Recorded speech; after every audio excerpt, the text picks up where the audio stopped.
चा टॉपिक वेगळा आहे, पण मला ना एक गोष्ट सांगायची आहे. म्हणजे मला काय राग आलेला नाहीये, पण 2 कमेंट अशा आल्या ना, म्हणजे आतापर्यंत आपल्या मॉम्स किचन जॉय या चॅनलचं नावच मी आईच्या नावावरून ठेवलेलं आहे.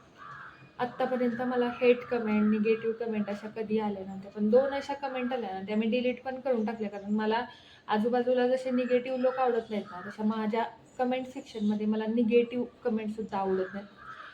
काय ते तुम्हाला सांगतेच, पण त्याआधी मला 2-3 ताईंच्या कमेंट आलेल्या. मे बी त्या नवीन सबस्क्रायबर असतील, की दिवसभराचं रुटीन आता खूप वेळा मी शेअर केलेलं आहे. मी पूर्ण वेट लॉस जर्नी तुमच्याबरोबर शेअर केलेली आहे. आणि पण ना ते कमेंट वाचल्यानंतर असं माझं ना म्हणतो ना तळपायाची शिर मस्तकाला गेली. पण मी अशा स्वभावाची आहे, की मला ना कुणाशी भांडता येतं. 4 लोकांची भांडण लागली असली तरी मी तिथं उभं राहत नाही. एखादी बाई दुसऱ्या बाईच्या पाठीमागं बोलत असली तरी मी तिच्याशी नाही आपलं घरी काढता पाय घेते. अशा स्वभावाची मी बाई आहे.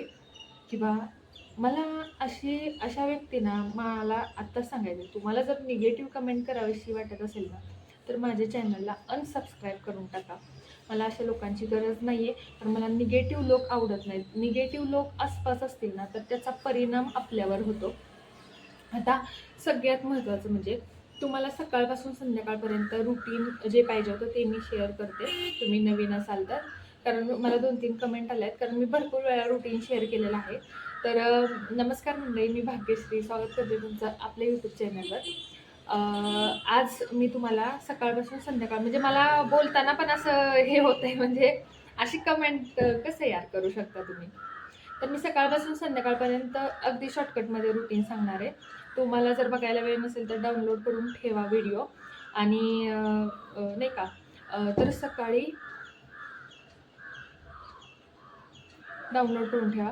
सकाळी 7, 9 ते 9:30, दुपारी 12:30 ते 1, संध्याकाळी 5 ते 5:30 आणि संध्याकाळी झोपताना 8 ते 8:30 हे असं टायमिंग आहे. सकाळी उठल्या उठल्या कोमट पाणी घेते मी. त्याच्यानंतर 4 बदाम आणि ब्लॅक कॉफी घेते फर्स्ट टाईमला, म्हणजे 7, 7:30 वाजता. त्याच्यानंतर नाश्त्यामध्ये मी जो घरात बनवलेला असतो तोच नाश्ता घेते. त्याच्यानंतर दुपारच्या जेवणामध्ये मी नॉर्मल भाजी भाकरी घेते, पण ज्याच्यामध्ये डाळ असते जर भाजी असेल तर. आणि जर कडधान्यांची उसळ किंवा पनीर असेल तर मग डाळ नसते. प्रोटीन व्यवस्थित शरीरामध्ये गेले पाहिजेत. मी चावून चावून खाते. मी जेवताना पाणी पित नाही. जेवणानंतर अर्ध्या तासानं पाणी पिते. जेवणानंतर अर्ध्या तासाने ग्रीन टी पिते. कोणता ग्रीन टी वापरते तर मी स्वतःचा न्यूट्रो व्हॅलीचा ग्रीन टी वापरते. त्याच्यानंतर मी 5-5:30 वाजता शेंगदाणे, फुटाणे किंवा मखाने किंवा आपल्या लहाया त्याची भेळ आणि आपली ब्लॅक कॉफी घेते. संध्याकाळी झोपताना मी संध्याकाळचं जेवण संध्याकाळच्या जेवणामध्ये मी माझं प्लेट जशी आपलं वरण, भात, भाजी, भाकरी जसं सगळ्यांच्या घरी बनवलं जातं तसंच घेते. फक्त मी एवढं लक्षात घेते की दिवसभरामध्ये मी 3 वेळा जेवते आणि त्या 3 वेळांमध्ये माझं प्रोटीन मी घेते. आता प्रोटीनमध्ये बेसन पिठाची पोळी, सोयाबीन असतं भाजीला, कडधान्यांच्या उसळी असतात, डाळी असतात आणि या सगळ्यांबरोबर मी घेते एकतर डिटॉक्स वॉटर, नाहीतर एकतर हर्बल टी, नाहीतर वेट लॉस पावडर, ज्याला सगळे वेट लॉस पावडर म्हणतात ते. हे असं माझं रुटीन असतं. या गोष्टी फॉलो करत करत मी साखर कमी घेण्याचा प्रयत्न करते. तेल मी कमी वापरते भाजीला, रेग्युलर भाज्यांपेक्षा कमी. सुक्या भाज्यांना मी जास्त करून तूप वापरते. पातळ भाज्यांना मी तेल वापरते. ज्या वेळेला मला तेलाची भाजी जास्त पातळ करायची असते, म्हणजे पातळ भाजी जास्त तेलाची करायची असते, त्यावेळेला मी वरचा तेलाचा तवंग काढून खाते. दुसऱ्याच्या घरी गेल्यानंतर मी गोड खाते, पाव खाते, ब्रेड खाते, सगळं खाते. अडीनडीला सगळं खावं लागतं आणि एवढं सगळं ॲडजस्ट करून मी दुसऱ्या दिवशी डिटॉक्स करते आणि बॉडी क्लीन करून घेते आणि याच्यामुळं माझा 16 किलो वेट लॉस झालेला आहे. तर सकाळपासून संध्याकाळपर्यंत मी रुटीन तुम्हाला सांगितलेलं आहे. जे नवीन आहे त्यांना अगदी फास्टमध्ये सांगितलेलं आहे. आता जे आपले जुने सबस्क्रायबर आहेत त्यांना माहीत असेल की मी प्रत्येक गोष्ट, छोट्या छोट्या गोष्टी, अगदी बेसनापासनं, मिरचीच्या ठेच्यापासून, गवारीची शेंग, हे सगळ्यांच्या घरी बनलं जातं ना. तर मी महाराष्ट्रातली आहे, तुम्ही महाराष्ट्रातली असणार बघणारे. एका म्हणजे ऑफकोर्स ती बाईच असणार आहे, कारण आपल्याकडं मे बी सगळ्या लेडीज, मला माझं ॲनालिटिक्स पण दाखवतं 90% लेडीजच व्हिडिओ बघतात माझ्या, म्हणजे बायकाच व्हिडिओ बघतात. 2 कमेंट आल्या होत्या. 2 व्हिडिओला 2 हे आत्ता रिसेंटली आल्यात. मे बी त्यांनी उशिराचे व्हिडिओ आहेत कधीचे. जेव्हा मी आधीची वेट लॉस जर्नी केलेली ना स्टार्ट, त्यावेळेचे जुनं आहे. त्याच्यामध्ये मी काहीतरी, मी नाही बघितला एवढा व्हिडिओ जाऊन, पण त्याच्यामध्ये मी आता मी दिवसभर खाते तीच, माझं काम काय आहे, मी दिवसभर खाणं काय खाते हे तुम्हाला दाखवणार. जे माझ्या घरी बनलं जातं तेच मी दाखवते. त्याच्यामध्ये मी दिवसभर खाल्लेलं दाखवले. त्याच्यावर कमेंट काय आलं, किती ग खादाड खाऊ आहेस तू, दिवसभर खातच असते का, तुला काही कामधंदा नसतो का? आता ऐकणारी असशील ना तुम्ही कोणी बोलत असाल, तुम्ही माझा हा व्हिडिओ बघता याचा अर्थ तुम्हाला वजन कमी करायचं, बरोबर? तुम्ही पोटमारा करून वजन कमी करत असाल. मी पोटमारा करून वजन कमी केलेलं नाही, बरोबर आहे? आणि मी खादाड खाऊ असेल ना म्हणला ना तरी चालतंय. एवढं खादडून पण मी वजन कमी केलेलं आहे, एवढं खाऊन. आणि सगळ्यात महत्त्वाचं म्हणजे मी काहीही कामधंदा न करता फक्त जे खाते ना, बनवते ना, ते मी स्वतः बनवलेलं असतं. ते बनवायला कष्ट जातं, त्याची 4 भांडी पडतात, ती भांडी दिवसातून 4 वेळा घासायला लागतात. सगळ्यात महत्त्वाचं म्हणजे मी 10 वर्ष नोकरी केलेली आहे आणि 5व्या महिन्यापासून माझ्या पोरीला मी एकटं सांभाळलेलं आहे. कुणाचीही हेल्प न घेता, कुणालाही शिव्या न घालता. लोक मुलांना सांभाळतात पण सासू सासऱ्यांना शिव्या देतात, बरोबर आहे? मी माझ्या सासू सासऱ्यांना आई बापाप्रमाणे जपते. जरी माझ्याजवळ ते राहत नसले तरी मी त्यांचा रिस्पेक्ट करते.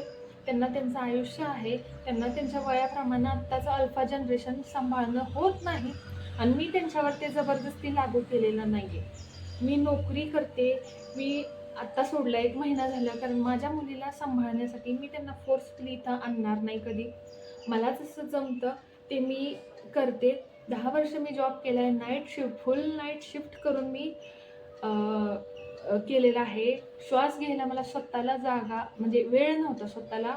मी कधीही 5 तासाच्या वर झोप घेतलेली नाही आहे. असं मी माझं 10 वर्षाचं आयुष्य काढलेलं आहे. आणि तुम्ही ज्या कोणी असाल ते असं कमेंट करताय की तू किती खादाड खाऊ आहे, तुला काही कामधंदा नसतो का? तर एवढे कामधंदे आहेत मला. मी माझी नोकरी बघतच पोरीची शिशू काढलेली आहे, तिला डायपर लावलेलं नाही. आत्ता माझी मुलगी 6 वर्षाची आहे, पण तिला मी हॉस्पिटलला नेण्याशिवाय कधीही डायपर लावलेलं नाही आहे. तिची शिशू घरातच ती करायची, तिला मी घरातच तिचं सगळं साफसफाई केलेली आहे.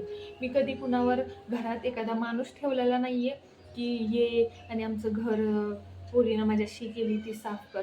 माझी मुलगी 3 वर्षाची झाली, माझी आत्या आली तेव्हा तिनं मला सांगितलं, अगं तू हातानं धुवत बसते, तू वॉशिंग मशीन घे.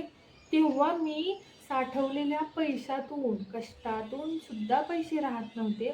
गावाला एक फंड चालू केलेला 1,500 रुपयाचा, 2,000 रुपयाचा, तो फंड मी भरून वॉशिंग मशीन घेतली. ती माझ्या कष्टाच्या पैशातून घेतली. आणि दुसरी गोष्ट म्हणजे ही सगळी कामं मीच केलेली आहेत, मीच सगळं करून मीच करून खाते. त्यामुळे तुम्हाला जर असा काय प्रॉब्लेम असेल तर तुम्ही माझे व्हिडिओ बघत जाऊ नका, कारण मला हेटर्स आवडत नाहीत.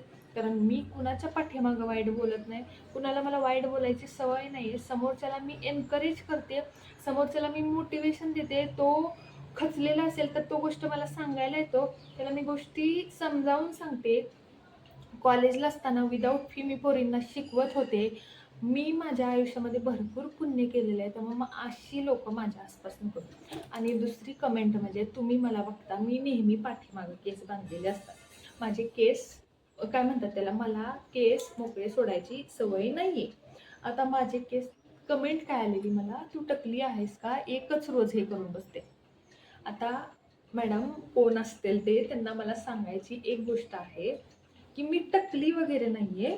मी ना लहानपणापासून रूल्समध्ये राहिलेली आहे. आता तुम्ही म्हणाल माझ्या आईवडिलांच्यावर येचाल, तर मी आईवडिलांच्या रूल्समध्ये नाही राहिलेली. माझ्या आईवडिलांनी मला फ्रीडम दिलं होतं तेवढं. माझे स्वतःचे पण रूल्स होते आणि मी ज्या कॉलेजला होते शारदांतला तिथं पण काही रूल्स होते.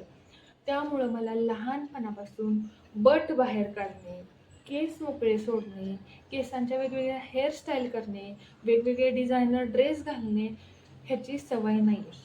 एवढ्या रूल्समध्ये मी राहिली आहे की आम्हाला घरी जायला जी सही घ्यावी लागायची, फळंवाल्यापासनं, पार्लरवाल्यापासनं, प्रिंटरवाल्यापासून बाहेरच्या गेटपर्यंत. तुम्हाला माहीत नसेल तुम्ही चौकशी करू शकता.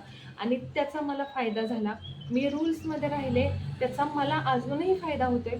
म्हणजे इतक्या रूल्समध्ये मी राहिलेली आहे की मला आज असं वाटतं की मी या रूल्समध्ये राहिले तेच बरं झालं. आत्ता जे प्रोटेस्ट चालू होतं त्याच्यामध्ये त्या पोरांचे शब्द ऐकून मला असं वाटलं की आपल्या काळी कसे संस्कार होते आणि आत्ता आपण वाईट संस्कार न देऊन पण त्या मोबाईलमुळं पोरांवर किती वाईट संस्कार पडले. बरोबर आहे का नाही? त्यामुळे तुम्ही असं समजू नका मी टकली वगैरे आहे. मला 2-3 ताईंच्या ह्या पण कमेंट आलेल्या, ताई तू केसांच्या वाढीसाठी परत चेहऱ्यासाठी व्हिडिओ बनव. पण मी हा विचार करते, मी तर तुम्हाला टिप देऊ शकते, पण माझं असं नाही आहे की ChatGPTवरून AIचे व्हिडिओ तयार केलेत, माझे एवढे मोठे केस दाखवलेत, तुम्हाला सांगितले की एवढे मोठे केस 2 दिवसात होतील, तुम्हाला रेसिपी दाखवून नाही.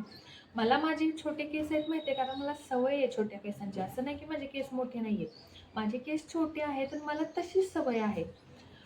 ज्याला त्याला सवय लागलेली असते तीच आहे. आणि मला पण तुमच्याबरोबर खोटं बोलून रुटीन शेअर करता येत नाही. जसं की एका दिवसामध्ये 10 किलो आपलं सॉरी आठवड्यामध्ये 10 किलो वजन कमी, ते असं नाही. मी आहे ते खरंच सांगते. मला बनवायचं म्हणल्यावर AI जनरेटेड व्हिडिओ बनवून तुम्हाला एंटर करायला मला काही हरकत नाही की काहीतरी फेक टायटल द्यायचं आणि तुम्हाला मग हे करायचं. 1000 व्ह्यूज आले तरी मला चालतात, पण मी जेन्युइन टायटल देते. जे आहे तेच बोलते मी. बाकी तुम्ही जे असे कमेंट करणारे असताना 2च कमेंट आले तर 2 वर्ष झाली असतील चॅनलला, मला 1.5 वर्ष झालं असेल चॅनलला. 2च पहिल्या अशा कमेंट होत्या की ज्या मला लागल्या. मी तुम्हाला स्वतःला काय सांगते की मला म्हणजे माझं जर काही चुकत असेल तर तुम्ही कमेंट करत जा.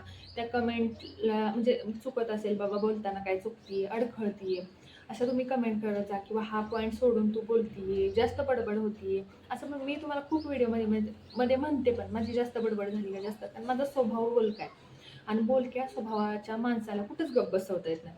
ते 4 वर्षाचा पोरगं शेजारी भेटलं तरी तेवढंच बोलणार आणि 80 वर्षाचा म्हातारा बाबा भेटलं तरी त्यांच्याशी तेवढंच बोलणार. ज्याचा बोलका स्वभाव आहे ना, माझा बोलका स्वभाव आहे, त्याचा मला आनंद वाटतो. कारण मी हॉस्टेलला 4 दिवस नसले तर पोरींना करमायचं नव्हतं, करमत नव्हतं. आणि असंही मी शांत बसले तरी घरच्यांना करमत नव्हतं. त्यामुळे तुम्ही जर अशा निगेटिव्ह कमेंट करणार असाल ना, तर माझ्या चॅनलला अनसबस्क्राईब करून टाका. खरंच माझ्याबद्दल हेट मनात ठेवून व्हिडिओ बघून काहीतरी कमेंट करणं आणि त्या कमेंट वाचून माझा कॉन्फिडन्स डाऊन करणं असं जर तुम्हाला वाटत असेल तर माझा कॉन्फिडन्स अशाने डाऊन होत नाही. मी खूप ह्याच्यातून आलेली आहे, जिथं खूप लोकांना मी बघितलेलं आहे की लोक दुसऱ्याचा कॉन्फिडन्स डाऊन करायला जातात.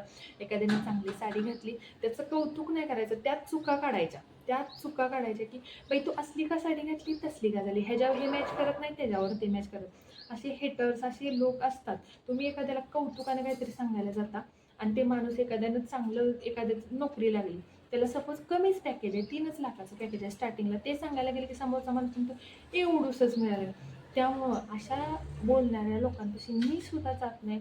तुम्ही सुद्धा जर तुमचा असा स्वभाव असेल तर माझ्या चॅनलवर तुम्हाला म्हणजे काय म्हणतो आपण, तुम्ही येऊच नका, बघूच नका, डायरेक्ट हे करून टाका, अनसबस्क्राईब करून टाका मला. खरंच अशा कमेंट प्लीज करत जाऊ नका. तर मी कोणाचं काय वाईट करत नाही, मला पण असं वाटतं की मला कोणी काय वाईट बोलू नये. बाकी सकाळपासून संध्याकाळपर्यंत तुम्हाला रुटीन सांगितलेलं आहे. व्हिडिओ कसा वाटला, आज वेगळाच झाला व्हिडिओ. बाकी थँक्यू, बाय बाय.